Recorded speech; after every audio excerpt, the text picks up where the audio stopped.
I went from being awkward, shy and insincere to becoming the type of person that people call out to, surround and await the reaction of. The best thing about all of this is that there's no accident in how it came to be. I didn't wake up one day being charismatic all of a sudden. It was all done through practices, which I'm going to share with you right here, right now. Do you want more flow of love and energy in your life, relationships and friendships? Because it was the case for me, and I started to do a lot of research on how people like Charisma on Command use psychology to be more likable, or how people like con artists, pickup con artists, were able to just approach girls with such confidence and do it repeatedly and get girls' numbers.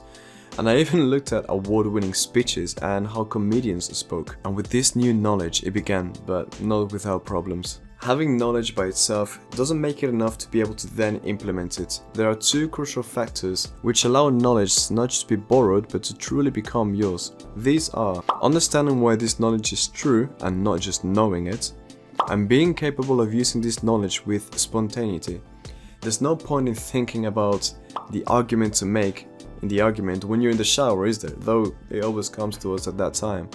And just like there's no point in thinking about the perfect action or compliment you could have said once that golden opportunity is gone. So this is what I do and what you can do as well to meet those two requirements.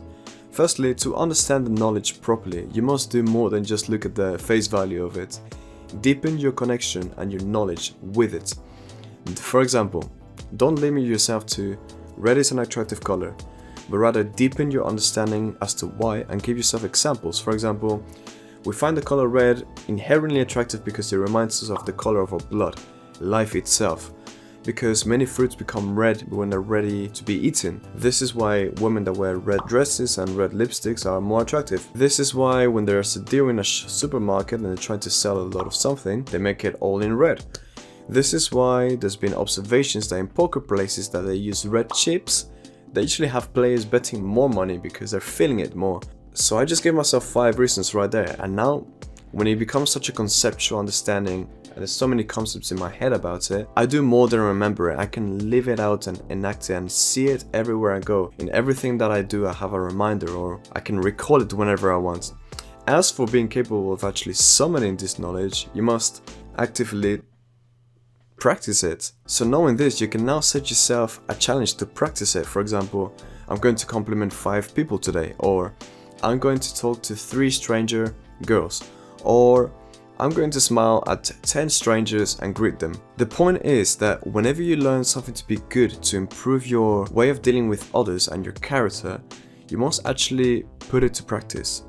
Having a tracker or keeping it in mind will eventually make an automatic reflex and an automatic action, but to start off, keep it in mind and make an active effort to be this way. However, this all becomes meaningless if you don't implement what I'm about to share.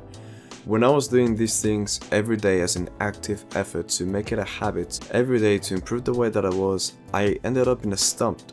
I felt unfulfilled, I felt unhappy, I was getting more of everything. More attention from girls, more friends, but I failed to realize something. Deep down I was more insincere and uncomfortable than ever before. You will be behaving in a way that makes you more uncomfortable than ever, and you will feel obliged to keep up this character and this lie that you've built around yourself, which will drain and tire the life out of you. Unless you apply the following: authenticity. Whenever you talk to someone new or compliment a friend or have physical touch with somebody, don't do it in a way that just drowns you, but rather it is important to step out of your comfort zone. But in this situation, it's very important to not overestimate yourself. For example, if you are being more physical than you are comfortable with being yourself with a girl, she may just feel your awkwardness and you may just come across as a creep.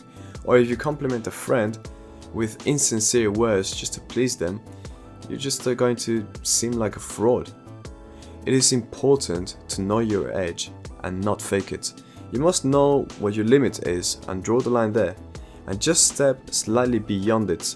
There is where you're going to grow. The journey never ends until death. Every day you have the opportunity to grow, just like I do. And new behaviors will become habits as you carry on repeating them, and once they are habits, you can move on into something new.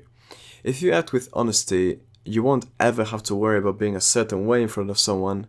You can just be you and let your inspiring, open heart talk. You'll find yourself surrounded by joy and love in your new life. But for now, maybe if you want to take one thing away from this is to remember to smile. Because no one needs to smile so much as those who have none left to give. Strive to be 1% better every day, and much love.